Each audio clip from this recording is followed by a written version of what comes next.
The living room was thick with tension. Mrs. Kim dabbed at her eyes dramatically. YN stood with arms crossed like an immovable wall, and Taehyung sat in between, his head pounding. Taehyung, Mrs. Kim whimpered. You saw it yourself. She's so cold, so heartless. We raised you with love, and now she wants to cut us off like we're strangers. In scoffed, love, is that what you call it? Because to me it looks like endless demands and emotional blackmail.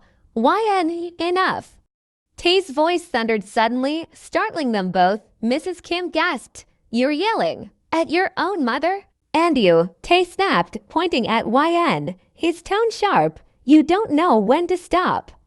Do you think it's easy for me, being torn in the middle every single day?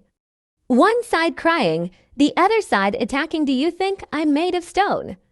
In's lips parted in shock. She had seen Tae frustrated, but never this raw. I work all day, I break my back, and instead of peace, I come home to this. His voice cracked.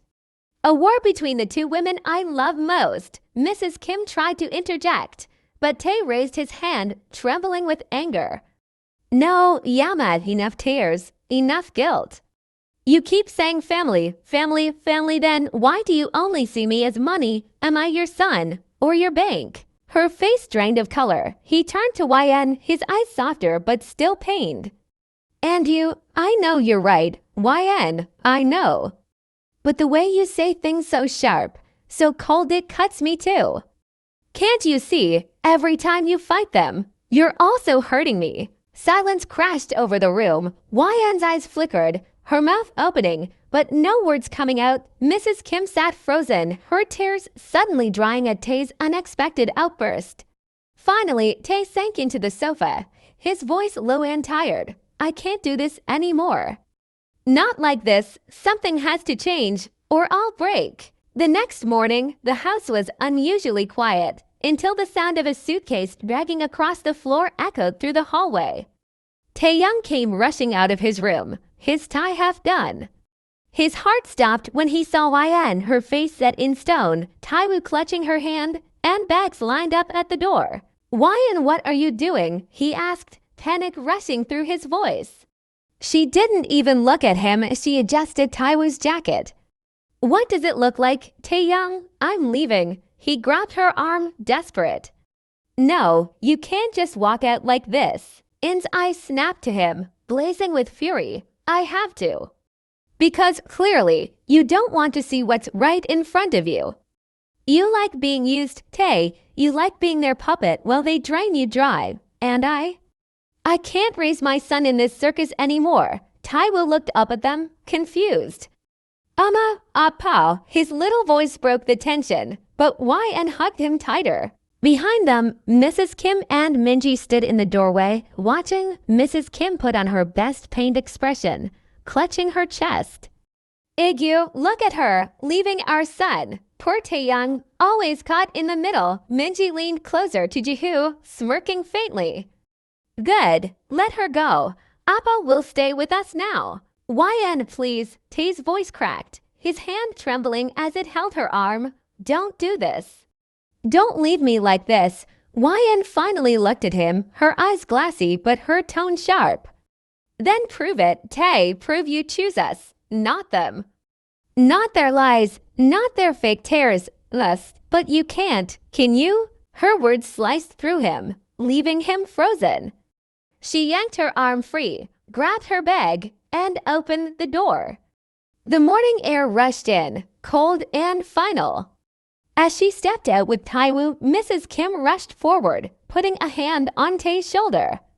Igyu, my poor son, don't cry. She was never right for you. But behind her fake sympathy, her lips curved into the smallest, victorious smirk, and Tae stood there torn apart, watching his wife and child walk away while his family pretended to comfort him, their victory hollow but triumphant. Taehyung walked into the company lobby, ignoring the startled looks of employees. He didn't care if people whispered. He only wanted to see her, and there she was. In, dressed sharply, radiating confidence as she gave instructions to her team. The glow of independence suited her. and it killed him that he wasn't part of it anymore.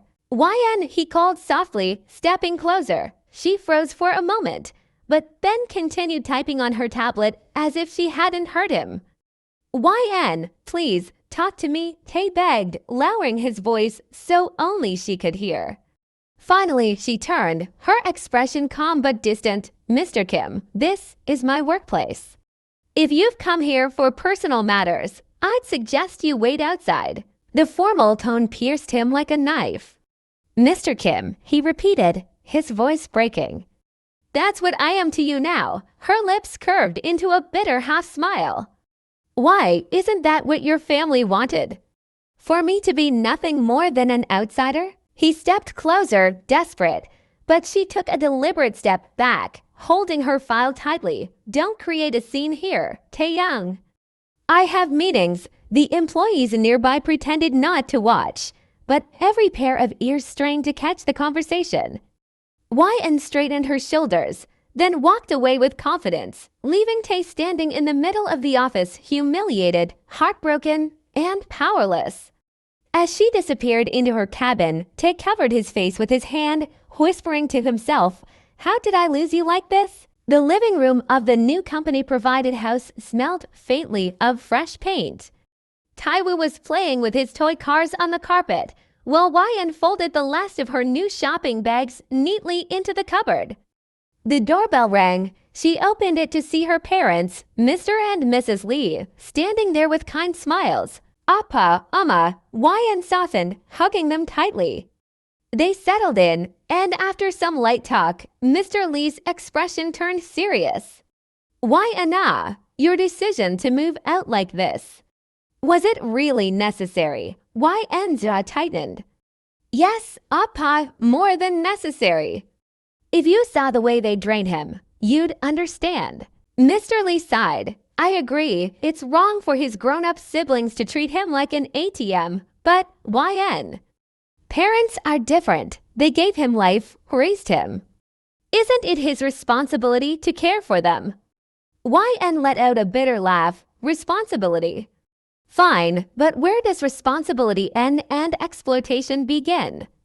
Appa, do you know his so-called responsibility means he never saves a single rupee?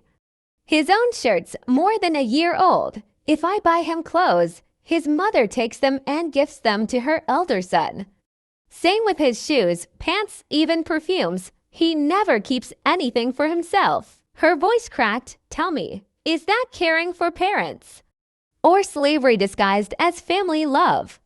The room grew heavy. Mr. Lee pressed his lips together, unable to counter her logic. Mrs. Lee gently placed her hand over YN's. Why now? I understand your pain, but don't leave him like this. Be his better half, his strength. He's blinded right now.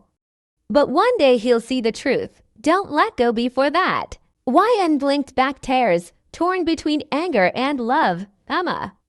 I just don't want my husband to live a life where he works like a machine, but never lives like a man. Mr. Lee grew quiet, finally admitting in his silence that his daughter wasn't wrong. The conversation was still lingering in the air when YN's phone buzzed on the table. She frowned, annoyed, thinking it was one of the endless unknown numbers from Tae's family. But when she picked it up, her face drained of color. Hello, she said, her tone sharp. A trembling voice answered on the other side, a nurse. Are you Mrs. Kim YN, your husband, Mr. KIMTAEHYUNG? He's been in an accident. He's admitted at City General Hospital. Please come immediately. The phone nearly slipped from her hand. What accident? In's voice cracked, her chest tightening as if all the air had been knocked out of her. How bad is it? Tell me. The nurse only repeated, please hurry. Her hands trembled violently as she hung up. Mr. and Mrs. Lee looked at her, alarmed. Why now? What happened? Mrs. Lee asked, standing up quickly. In's lips quivered, her eyes already brimming with tears. It's Taehyung. He had an accident. They called me from the hospital. Mr. Lee didn't waste a second. He grabbed his keys. Come, let's go right now. YN looked at her mother, panicked. Emma, Taehyung, I'll stay with him, Mrs. Lee said firmly, pulling Taehyung into her arms. You go. Don't waste a moment. YN clutched her father's arm as they rushed out the door.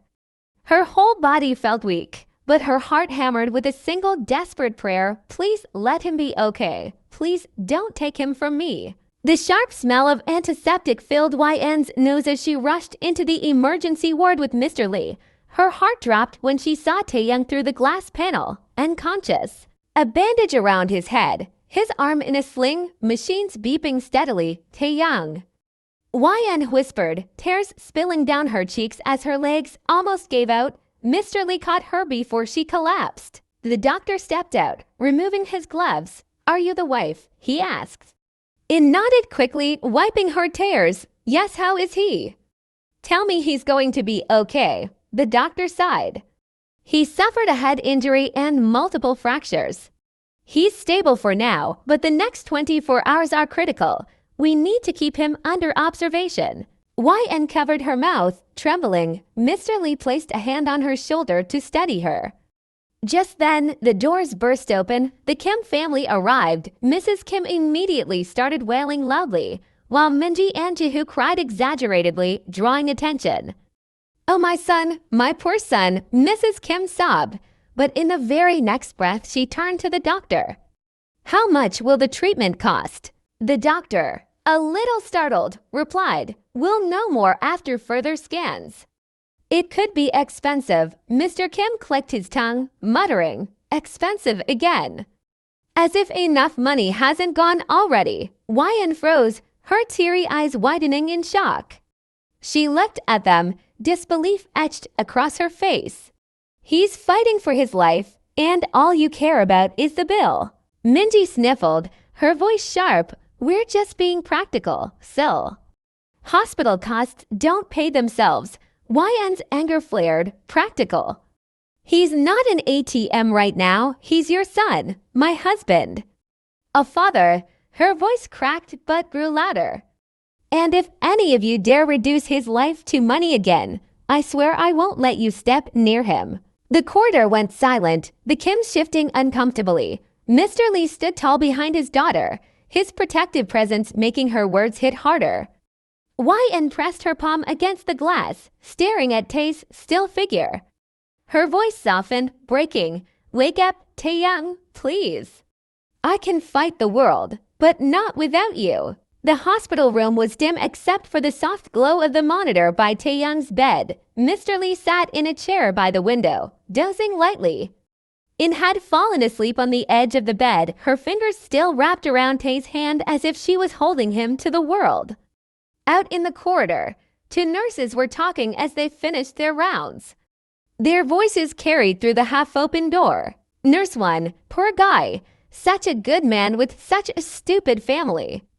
Did you see them yesterday, more worried about the bill than their son's life? Nurse 2, exactly. Even the doctor was saying these are critical hours, and his mother only asked about how expensive it would be. They both sighed. Nurse 1, but his wife, I like her. She stood up for him in front of everyone. Nurse 2, and she paid the entire bill without even asking how much. If she wasn't here, they'd have left him with a mountain of debt and walked away. Their footsteps faded as they left. Inside the room, Taehyung's fingers twitched. He was awake. He could hear every word, but opening his eyes felt like lifting a mountain. A single tear slid from the corner of his eye, tracing down his temple. His mind replayed every sacrifice, every extra shift, every torn shirt, every gift given up for parents and siblings who, at his most fragile moment, thought first of money. Was I really that worthless to them? He turned his head slightly toward YN. She was still asleep, her forehead creased even in rest.